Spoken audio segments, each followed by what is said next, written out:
आप देख रहे हैं के न्यूज, खबरों का सारथी।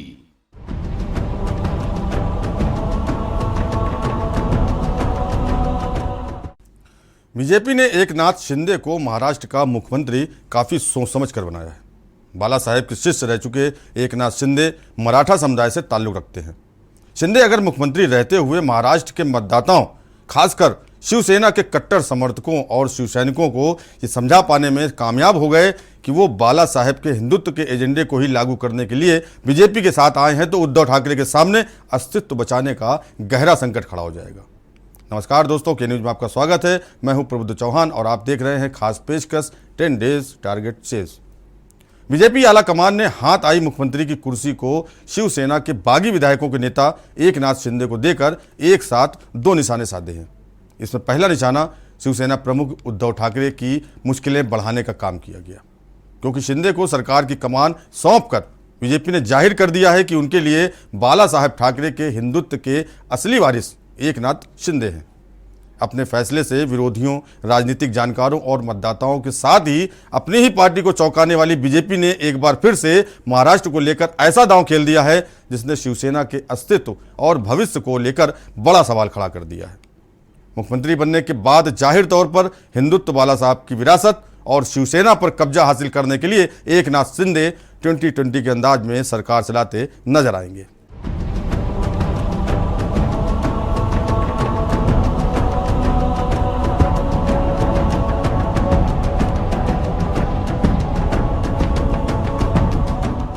महाराष्ट्र में सियासी उठापटक के बीच उद्धव सरकार तो चली गई, अब बागियों के साथ बीजेपी का पूरा गणित समझने वाला है। बीजेपी ने ऐसे ही नहीं एक शिवसैनिक को शिवसेना की कमान सौंपी है। शिवसेना के ज्यादातर विधायक पहले ही उनके साथ आ चुके हैं और आने वाले दिनों में पार्टी के सांसदों, संगठन के नेताओं, खासकर शिवसेना के शाखा प्रमुखों ने अगर शिंदे के साथ जाना बेहतर समझा तो उद्धव ठाकरे की परेशानियां बढ़ जाएंगी। माना जा रहा है कि इसी लक्ष्य को ध्यान में रखते हुए बीजेपी ने तमाम कयासों को गलत साबित करते हुए महाराष्ट्र में सत्ता की कमान एक शिवसैनिक को ही थामने का फैसला लिया। एकनाथ शिंदे का सफरनामा 2024 के लोकसभा चुनाव को लेकर बड़ा दांव माना जा रहा है। शिवसेना सांसद संजय राउत ने गुरुवार को ही शिंदे को चेतावनी देते हुए कहा था कि उन्हें शिवसेना ही मुख्यमंत्री बना सकती है, बीजेपी नहीं। लेकिन ये मोदी शाह के युग की बीजेपी है जो पिछले 8 सालों से लगातार अपने फैसलों से चौंकाने का काम कर रही है और एक बार फिर से बड़ी पार्टी होने और मुख्यमंत्री पद पर स्वाभाविक दावा होने के बावजूद शिंदे को मुख्यमंत्री बनाकर बीजेपी ने राष्ट्रपति चुनाव, महाराष्ट्र में स्थानीय निकायों के होने वाले चुनाव के साथ साथ 2024 के लोकसभा चुनाव को लेकर भी बड़ा दांव खेल दिया है। बहरहाल अब ऑटो चलाने वाले एकनाथ शिंदे अब महाराष्ट्र की सरकार चला रहे हैं। शिंदे ऑटो चालक से सत्ता के सफर तक। 1997 में ठाणे महानगर पालिका से पार्षद चुने गए एकनाथ शिंदे। 2001 में नगर निगम सदन में विपक्ष के नेता बने एकनाथ। 2004 में पहली बार विधायक निर्वाचित हुए एकनाथ। ठाणे की कोपरी पंच पखाड़ी सीट से बने विधायक। 2009, 2014 और 2019 में भी विधायक बने शिंदे। 2005 में नारायण राणे ने शिवसेना छोड़ी, जिसके बाद शिंदे का कद पार्टी में बढ़ता चला गया। राज ठाकरे की शिवसेना छोड़ने के बाद भी बढ़ा एकनाथ का ग्राफ। शिवसेना से कद तो बढ़ा ही, ठाकरे परिवार के करीबी भी बन गए शिंदे। 2019 में शिवसेना विधायक दल की बैठक हुई। एकनाथ शिंदे को विधायक दल का नेता चुना गया। महाविकास आघाड़ी की सरकार बनते समय शिंदे का नाम उभरा। बतौर सीएम सबसे तेजी से उभरा था शिंदे का नाम। एकनाथ शिंदे के बेटे श्रीकांत शिंदे भी शिवसेना से सांसद हैं। शिवसेना के टिकट पर कल्याण से सांसद हैं श्रीकांत। एक हादसे में शिंदे ने अपने 2 बच्चों को खो दिया था। उनका बेटा और बेटी आंखों के सामने सतारा में डूब गए थे। इस हादसे के बाद एकनाथ शिंदे ने राजनीति छोड़ दी थी। आनंद दिघे एकनाथ को दोबारा राजनीति में लेकर आए। अघाड़ी सरकार में शिंदे नगर विकास मंत्री का पद संभाल रहे थे। और यहाँ रुकेंगे एक ब्रेक के लिए। ब्रेक के बाद आपको बताएंगे कि बीजेपी का ऑपरेशन लोटस क्या है और महाराष्ट्र के रूप में तीसरे राज्य में बीजेपी का ऑपरेशन लोटस कैसे सफल रहा।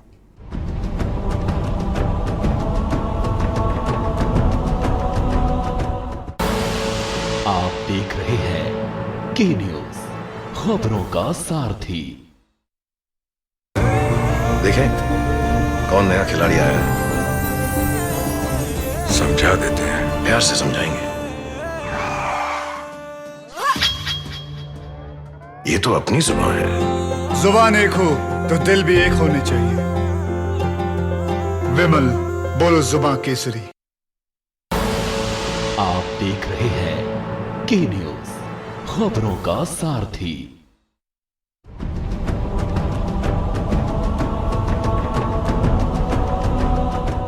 ब्रेक के बाद आपका स्वागत है। साल 2019 के बाद महाराष्ट्र के रूप में तीसरे राज्य में भाजपा का ऑपरेशन लोटस सफल रहा। हालांकि इस सूबे में पार्टी को इसके लिए करीब 2.5 साल का लंबा इंतजार करना पड़ा। दरअसल राजस्थान में ऑपरेशन लोटस की असफलता के बाद भाजपा ने महाराष्ट्र में तख्तापलट के लिए धीरे धीरे आगे बढ़ने की रणनीति बनाई थी। हिंदुत्व के मुद्दे पर शिवसेना में असंतोष भड़कने का इंतजार किया गया। शिवसेना के 2/3 से अधिक विधायक पार्टी का साथ छोड़ चुके थे। मुश्किल तब और बढ़ गई जब सियासी जोर आजमाइश के बीच महाविकास अघाड़ी को समर्थन देने वाले छोटे दलों और निर्दलियों ने भी साथ छोड़ना शुरू कर दिया था। संख्या बल की दृष्टि से भाजपा अपने और निर्दलीय छोटे दलों के साथ मिलकर सरकार बनाने की स्थिति में आ गई थी। सरकार बचाने के लिए शिवसेना ने आखिर समय तक बगावती गुट में फूट डालने की कोशिश की थी। शिवसेना के 39 विधायकों ने बगावत की थी, मगर फूट डालने के लिए इनमें से महज 16 विधायकों को नोटिस भेजा गया। हालांकि ऐसा नहीं हुआ। इसके उलट अघाड़ी सरकार को समर्थन देने वाले छोटे दलों और निर्दलीय विधायकों ने भी उससे किनारा कर लिया। शिवसेना सरकार बनाने की स्थिति में नहीं थी, इसलिए उद्धव ने मुख्यमंत्री पद से इस्तीफा दे दिया था।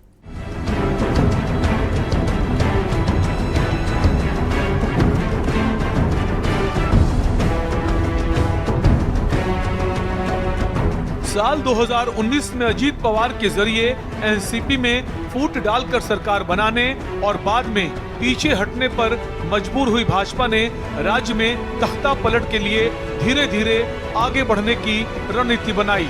एक तरफ सरकारी जांच एजेंसियों ने अवैध कमाई करने वाले नेताओं के खिलाफ लगातार कार्रवाई की, तो दूसरी तरफ पूर्व सीएम देवेंद्र फडणवीस ने शिवसेना को हिंदुत्व के मुद्दे पर असहज कर दिया। लगातार कोशिश की गई कि शिवसेना में अंतर्विरोध पैदा हो सके। महाराष्ट्र में 10 दिन चले सियासी संग्राम के बीच उद्धव ठाकरे की अगुवाई वाली महाविकास अघाड़ी सरकार को सुप्रीम कोर्ट ने राहत देने से इनकार कर दिया था।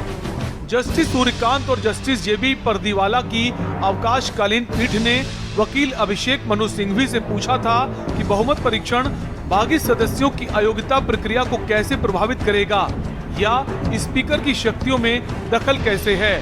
पीठ ने कहा था कि हमारी समझ से लोकतंत्र के मसलों को हल करने के लिए फ्लोर टेस्ट एकमात्र तरीका है। सुनवाई के दौरान सिंघवी ने यह भी कहा था कि जिन्होंने पाला बदला है वे जनता की मर्जी नहीं है। यदि बहुमत परीक्षण नहीं होगा तो आसमान नहीं टूट पड़ेगा। जबकि सिंघवी ने पीठ से कहा था कि इस सुपरसोनिक रफ्तार से फ्लोर टेस्ट कराने से घोड़ा तांगे के नीचे आ जाएगा।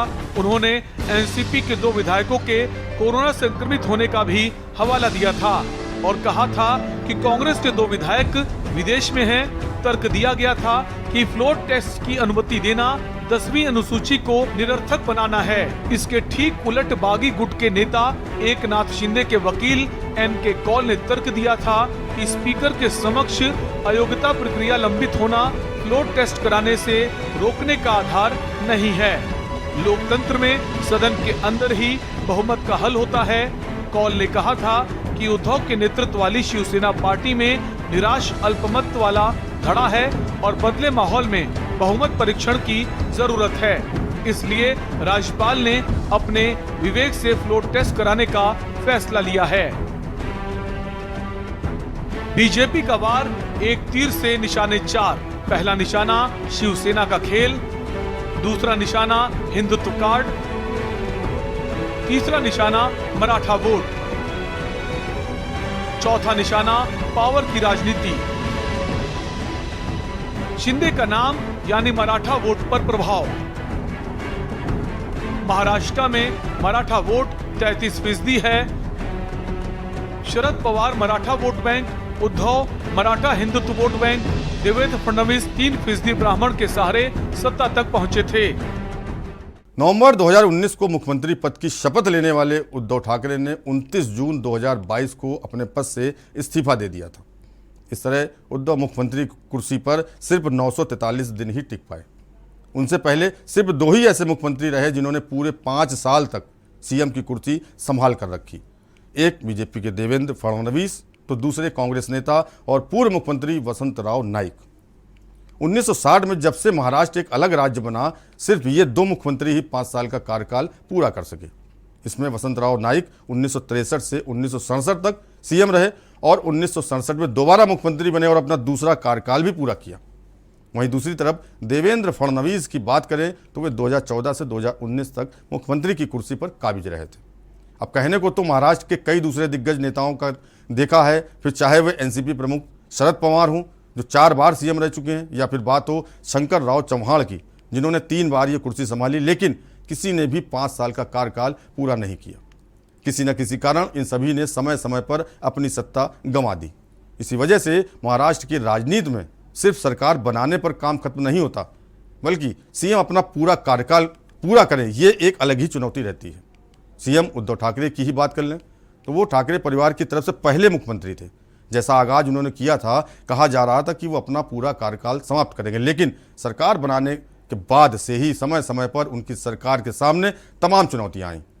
विचारधारा से समझौता करने की वजह से हिंदुत्व के मैदान में टिके रहना तो शिवसेना के लिए पहले ही मुश्किल साबित हो रहा था। इस सब के ऊपर जब महाविकास अघाड़ी सरकार के मंत्रियों पर भ्रष्टाचार के आरोप लगने लगे, जमीन पर स्थिति और जटिल बनती गई। पहले उद्योगपति मुकेश अंबानी के घर के बाहर विस्फोटक मिलने वाला विवाद, फिर एनसीपी नेता अनिल देशमुख पर 100 करोड़ की वसूली का आरोप, उसके बाद बड़े नेता नवाब मलिक पर मनी लॉन्ड्रिंग का केस। यही सब कारण ठाकरे की ताबूत के आखिरी कीले साबित हुए।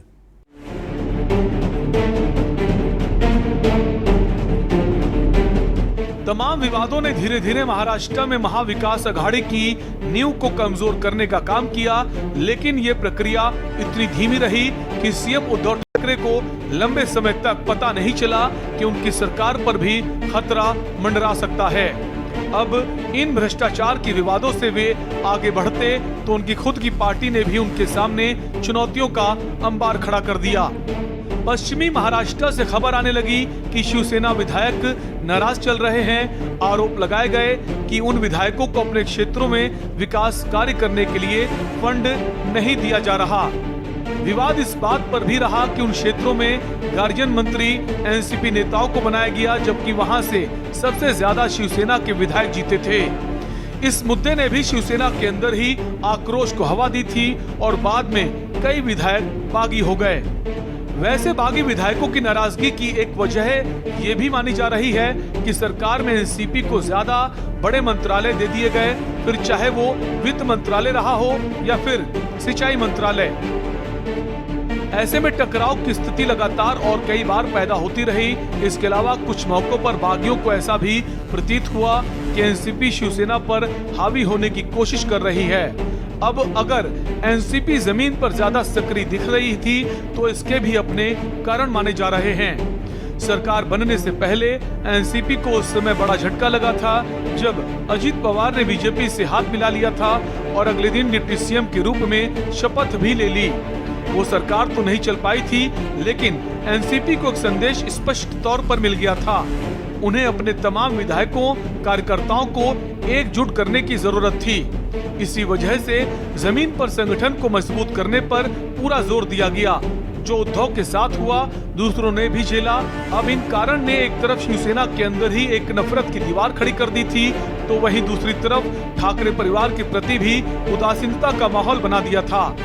इसी वजह से जब ये विधायक एकनाथ शिंदे के साथ चल दिए, उद्धव ठाकरे के तमाम प्रयासों के बावजूद भी किसी का दिल नहीं पसीजा और सभी ने एक सुर में वर्तमान सरकार को गिराने पर जोर दिया। कायदेशीर प्रक्रिया जी आहे ती आहे, 2/3 मेजॉरिटी आहे, त्यापेक्षा जास्तीचे आमदार आणि सहयोगी आणि अपक्ष आमदार असे जवळपास 50 आमदार आज आम्ही एकत्र आहोत। गेले काही दिवस एकत्र आहोत। एक वैचारिक भूमिका, एक राज्याचा विकास आणि जे काही 2.5 वर्षापूर्वी घडलं ते आपल्या सगळ्यांना माहित आहे। फडणवीस साहेबांनी त्या बाबतीमध्ये भाष्य केलेलं आहे। एका गोष्टीचा झाला, त्या नामांतराचं मी तुम्हाला सांगितलं, पण खेद एका गोष्टीचा झाला, दुःख एका गोष्टीचं वाटलं की ह्या ठरावाच्या वेळेला मंत्रिमंडळाच्या बैठकीमध्ये मी, आदित्य, अनिल परब आणि सुभाष देसाई केवळ फक्त 4 शिवसेनेचे मंत्री होते। बाकी सगळे मंत्री तुम्ही जाणता। आणि हा ठराव मांडल्यानंतर काँग्रेस असो वा राष्ट्रवादी काँग्रेस एका अक्षराने त्याला विरोध केला नाही आणि तातडीने त्याला मंजुरी दिली, म्हणून मी त्यांना सुद्धा धन्यवाद देतोय। हे सगळ्यांनी विशेष लक्षात ठेवायला पाहिजे। म्हणजे ज्यांनी आतापर्यंत ते करायला हवं होतं, करून घ्यायला पाहिजे होतं, ते राहिले नामानिराळे, दूर राहिले, पण ज्यांचा विरोध आहे असं भासवलं जात होतं ते सोबत राहिले। आज मी हे आपल्याशी बोलतोय, हे मनापासून बोलतोय। नेहमीच मी आपल्याशी मनापासून बोलतोय। शिवसेनेला 56 वर्ष झाली। 19 जूनला वर्धापन दिन झाला। लहानपणापासून मी शिवसेना काय आहे हे नुसतं बघत नाही तर अनुभवत आलेलो आहे। और यहाँ वक्त तो चला है छोटे ब्रेक का। ब्रेक के बाद आपको बताएंगे कि सत्ता परिवर्तन से पहले घिर चुके उद्धव ठाकरे ने क्या कहा था। ब्रेक के बाद आपका स्वागत है। सत्ता परिवर्तन से पहले घिर चुके उद्धव ठाकरे ने एक बयान में कहा था कि सुप्रीम कोर्ट ने जो आदेश दिया है उसे मानना पड़ेगा। मुझे मुख्यमंत्री पर छोड़ने की कोई चिंता दुख नहीं है। मैं जो करता हूँ शिव सैनिक, मराठी और हिंदुत्व के लिए करता हूँ। मैं चुप बैठने वाला नहीं हूँ, मैं डरने वाला नहीं हूँ। मैं अब शिवसेना भवन में बैठूंगा, शिव सैनिकों से संवाद साधूंगा और एक नई शिवसेना तैयार करूंगा। शिवसेना ठाकरे परिवार की है और इसे हमसे कोई नहीं छीन सकता। कई शिव सैनिकों को नोटिस भेजा गया है। मेरी शिव सैनिकों से अपील है कि जब बागी विधायक मुंबई आए तो कोई उनके सामने ना आए और ना ही सड़कों पर उतरे। उद्धव ने शिवसेना के बागी विधायकों के नेता एकनाथ शिंदे पर परोक्ष रूप से निशाना साधा था और कहा था कि जिन्हें शिवसेना ने बड़ा बनाया, जिन चाय वाले, रेहड़ी वाले को पार्षद, विधायक, सांसद और मंत्री बनाया, वो शिवसेना के उपकार को भूल गए और दगाबाजी की। उन्होंने कहा था कि सत्ता में आने के बाद जो संभव था वो दिया, फिर भी वो नाराज हो गए। ये जो हुआ है वो अनपेक्षित था। 2024 से पहले महाराष्ट्र की सत्ता पर कब्जा बीजेपी के लिए क्यों जरूरी था, ये समझना भी आवश्यक है। बीजेपी ने 2.5 साल के बाद महाराष्ट्र की सत्ता में वापसी की है। 2024 के लोकसभा चुनाव से पहले बीजेपी महाराष्ट्र की सत्ता पर काबिज हो गई है, जिसका सियासी फायदा भी उसे मिलेगा। महाविकास अघाड़ी के लिए राजनीतिक तौर पर यह बड़ा झटका है।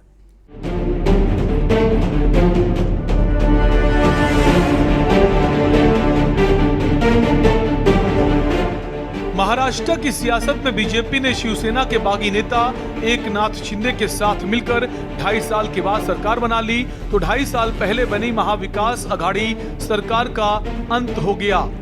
एकनाथ शिंदे मुख्यमंत्री बने हैं तो बीजेपी नेता देवेंद्र फडणवीस डिप्टी सीएम बने हैं। बीजेपी शिंदे खेमे ने बहुमत की परीक्षा पास करने से लेकर विधानसभा स्पीकर तक अपना बना लिया। 2024 से पहले बीजेपी के लिए महाराष्ट्र की सत्ता में वापसी करना एक बड़ी सियासी मजबूरी बन गई थी।